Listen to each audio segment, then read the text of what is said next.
Olá, muito prazer, eu me chamo Ludmila, seja muito bem-vindo a mais um dia do nosso plano de leitura da Bíblia. Hoje nós estamos no dia 304 e faremos a leitura dos capítulos 13, 14 e 15 do livro de Lucas. Então vamos lá, capítulo 13. Arrependimento ou morte. Naquela ocasião, alguns dos que estavam presentes contaram a Jesus que Pilatos misturara o sangue de alguns galileus com os sacrifícios deles. Jesus respondeu: Vocês pensam que esses galileus eram mais pecadores que todos os outros por terem sofrido dessa maneira? Eu digo que não. Mas se não se arrependerem, todos vocês também perecerão. Ou vocês pensam que aqueles 18 que morreram quando caiu sobre eles a torre de Siloé eram mais culpados do que todos os outros habitantes de Jerusalém? Eu digo que não. Mas se não se arrependerem, todos vocês também perecerão. Então contou esta parábola. Um homem tinha uma figueira plantada em sua vinha. Foi procurar fruto nela e não achou nenhum. Por isso disse ao que cuidava da vinha: Já faz 3 anos que venho procurar fruto nessa figueira e não acho. Corte-a. Por que deixá-la inutilizar a terra? Respondeu o homem: Senhor, deixe-a por mais um ano e eu cavarei ao redor dela e a adubarei. Se der fruto no ano que vem, muito bem, se não, corte-a. Uma mulher curada no sábado. Certo sábado, Jesus estava ensinando numa das sinagogas e ali estava uma mulher que tinha um espírito que a mantinha doente havia 18 anos. Ela andava encurvada e de forma alguma podia endireitar-se. Ao vê-la, Jesus chamou-a à frente e lhe disse: Mulher, você está livre da sua doença. Então lhe impôs as mãos e imediatamente ela se endireitou e passou a louvar a Deus. Indignado porque Jesus havia curado no sábado, o dirigente da sinagoga disse ao povo: Há 6 dias em que se deve trabalhar. Venham para ser curados nesses dias, e não no sábado. O Senhor lhe respondeu: Hipócritas, cada um de vocês não desamarra no sábado o seu boi ou jumento no estábulo e o leva dali para dar-lhe água? Então, essa mulher, uma filha de Abraão, a quem Satanás mantinha presa por 18 longos anos, não deveria, no dia de sábado, ser libertada daquilo que aprendia? Tendo dito isso, todos os seus oponentes ficaram envergonhados, mas o povo se alegrava com todas as maravilhas que ele estava fazendo. As parábolas do grão de mostarda e do fermento. Então Jesus perguntou: Com que se parece o reino de Deus? Com que o compararei? É como um grão de mostarda que um homem semeou em sua horta. Ele cresceu e se tornou uma árvore, e as aves do céu fizeram ninhos em seus ramos. Mais uma vez ele perguntou: Com que compararei o reino de Deus? É como o fermento que uma mulher misturou com uma grande quantidade de farinha e toda a massa ficou fermentada. A porta é estreita. Depois Jesus foi pelas cidades e povoados e ensinava prosseguindo em direção a Jerusalém. Alguém lhe perguntou: Senhor, serão poucos os salvos? Ele lhes disse: Esforcem-se para entrar pela porta estreita, porque eu digo a vocês que muitos tentarão entrar e não conseguirão. Quando o dono da casa se levantar e fechar a porta, vocês ficarão do lado de fora, batendo e pedindo: Senhor, abre-nos a porta. Ele, porém, responderá: Não os conheço, nem sei de onde são vocês. Então vocês dirão: Comemos e bebemos contigo, e ensinaste em nossas ruas. Mas ele responderá: Não os conheço, nem sei de onde são vocês. Afastem-se de mim, todos vocês que praticam o mal. Ali haverá choro e ranger de dentes, quando vocês virem Abraão, Isaque e Jacó e todos os profetas no reino de Deus, mas vocês excluídos. Pessoas virão do Oriente e do Ocidente, do Norte e do Sul, e ocuparão seus lugares à mesa no reino de Deus. De fato, há últimos que serão primeiros e primeiros que serão últimos. O lamento profético sobre Jerusalém. Naquela mesma hora, alguns fariseus aproximaram-se de Jesus e lhe disseram: Saia e vá embora daqui, pois Herodes quer matá-lo. Ele respondeu: Vão dizer àquela raposa: Expulsarei demônios e curarei o povo hoje e amanhã, e no terceiro dia estarei pronto. Mas preciso prosseguir hoje, amanhã e depois de amanhã, pois certamente nenhum profeta deve morrer fora de Jerusalém. Jerusalém, Jerusalém, você que mata os profetas e apedreja os que são enviados a você. Quantas vezes eu quis reunir os seus filhos, como a galinha reúne os seus pintinhos debaixo das suas asas, mas vocês não quiseram. Eis que a casa de vocês ficará deserta. Eu digo que vocês não me verão mais até que digam: Bendito o que vem em nome do Senhor. Capítulo 14. Jesus na casa de um fariseu. Certo sábado, entrando Jesus para comer na casa de um fariseu importante, observavam-no atentamente. À frente dele estava um homem doente, com o corpo inchado. Jesus perguntou aos fariseus e aos peritos na lei: é permitido ou não curar no sábado? Mas eles ficaram em silêncio.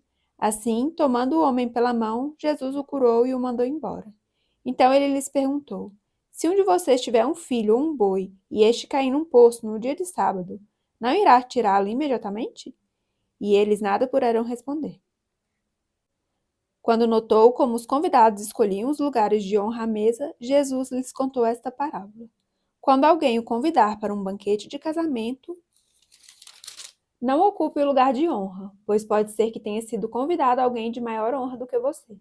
Se for assim, aquele que convidou os dois virá e dirá: dê o lugar a este. Então, humilhado, você precisará ocupar o lugar menos importante. Mas quando você for convidado, ocupe o lugar menos importante, de forma que quando vier aquele que o convidou, diga: amigo, passe para um lugar mais importante.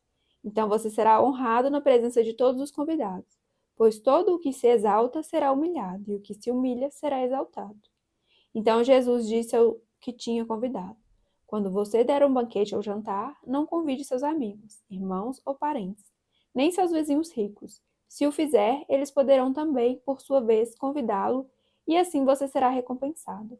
Mas quando der um banquete, convide os pobres, os aleijados, os mancos e os cegos. Feliz será você, porque estes não têm como retribuir. A sua recompensa virá na ressurreição dos justos. A parábola do grande banquete. Ao ouvir isso, um dos que estavam à mesa com Jesus disse-lhe: feliz será aquele que comer no banquete do reino de Deus. Jesus respondeu: certo homem estava preparando um grande banquete e convidou muitas pessoas. Na hora de começar, enviou seu servo para dizer aos que haviam sido convidados: venham, pois tudo já está pronto. Mas eles começaram, um por um, a apresentar desculpas. O primeiro disse: acabei de comprar uma propriedade e preciso ir vê-la. Por favor, desculpe-me. Outro disse: acabei de comprar 5 juntas de bois e estou indo experimentá-las. Por favor, desculpe-me. Ainda outro disse: acabo de me casar, por isso não posso ir. O servo voltou e relatou isso ao seu senhor. Então o dono da casa irou-se e ordenou ao seu servo: vá rapidamente para as ruas e os becos da cidade e traga os pobres, os aleijados, os cegos e os mancos. Disse o servo: o que o senhor ordenou foi feito e ainda há lugar. Então o senhor disse ao servo: vá pelos caminhos e valados e obrigue-os a entrar, para que a minha casa fique cheia. Eu digo a vocês: nenhum daqueles que foram convidados provará do meu banquete. O preço do discipulado. Uma grande multidão ia acompanhando Jesus. Este, voltando-se para ela, disse: se alguém vem a mim e ama seu pai, sua mãe, sua mulher, seus filhos, seus irmãos e irmãs, e até a sua própria vida mais do que a mim, não pode ser meu discípulo. E aquele que não carrega a sua cruz e não me segue não pode ser meu discípulo. Qual de vocês, se quiser construir uma torre, primeiro não se assenta e calcula o preço para ver se tem dinheiro suficiente para completá-la? Pois, se lançar o alicerce e não for capaz de terminá-la, todos os que a virem rirão dele, dizendo: este homem começou a construir e não foi capaz de terminar. Ou qual é o rei que, pretendendo sair à guerra contra outro rei, primeiro não se assenta e pensa se com 10.000 homens é capaz de enfrentar aquele que vem contra ele com 20.000? Se não for capaz, enviará uma delegação, enquanto o outro ainda está longe, e pedirá um acordo de paz. Da mesma forma, qualquer de vocês que não renunciar a tudo o que possui, não pode ser meu discípulo. O sal é bom, mas se ele perder o sabor, como restaurá-lo? Não serve nem para o solo nem para o adubo, é jogado fora. Aquele que tem ouvidos para ouvir, ouça. Capítulo 15. A parábola da ovelha perdida. Todos os publicanos e pecadores estavam se reunindo para ouvi-lo, mas os fariseus e os mestres da lei o criticavam. Este homem recebe pecadores e come com eles. Então Jesus lhes contou esta parábola: qual de vocês, que possuindo 100 ovelhas e perdendo uma, não deixa as 99 no campo e vai atrás da ovelha perdida até encontrá-la? E quando a encontra, coloca-a alegremente nos ombros e vai para casa. Ao chegar, reúne seus amigos e vizinhos e diz: alegrem-se comigo, pois encontrei minha ovelha perdida. Eu digo que, da mesma forma, haverá mais alegria no céu por um pecador que se arrepende do que por 99 justos que não precisam arrepender-se. A parábola da moeda perdida. Ou qual é a mulher que, possuindo 10 dracmas e perdendo uma delas, não acende uma candeia, varre a casa e procura atentamente até encontrá-la? E quando a encontra, reúne suas amigas e vizinhas e diz: Alegre-se comigo, pois encontrei minha moeda perdida. Eu digo que, da mesma forma, há alegria na presença dos anjos de Deus por um pecador que se arrepende. A parábola do filho perdido. Jesus continuou: Um homem tinha 2 filhos. O mais novo disse ao seu pai: Pai, quero a minha parte da herança. Assim ele repartiu sua propriedade entre eles. Não muito tempo depois, o filho mais novo reuniu tudo o que tinha e foi para uma região distante. E lá desperdiçou os seus bens vivendo irresponsavelmente. Depois de ter gastado tudo, houve uma grande fome em toda aquela região e ele começou a passar necessidade. Por isso foi empregar-se com um dos cidadãos daquela região, que o mandou para o seu campo a fim de cuidar de porcos. Ele desejava encher o estômago com as vagens de alfarrobeira que os porcos comiam, mas ninguém lhe dava nada. Caindo em si, ele disse: Quantos empregados de meu pai têm comida de sobra e eu aqui morrendo de fome? Eu me porei a caminho e voltarei para meu pai e lhe direi: Pai, pequei contra o céu e contra ti. Não sou mais digno de ser chamado de teu filho. Trata-me como um dos teus empregados. A seguir, levantou-se e foi para o seu pai. Estando ainda longe, seu pai o viu e, cheio de compaixão, correu para o seu filho, o abraçou e beijou. O filho lhe disse: Pai, pequei contra o céu e contra ti.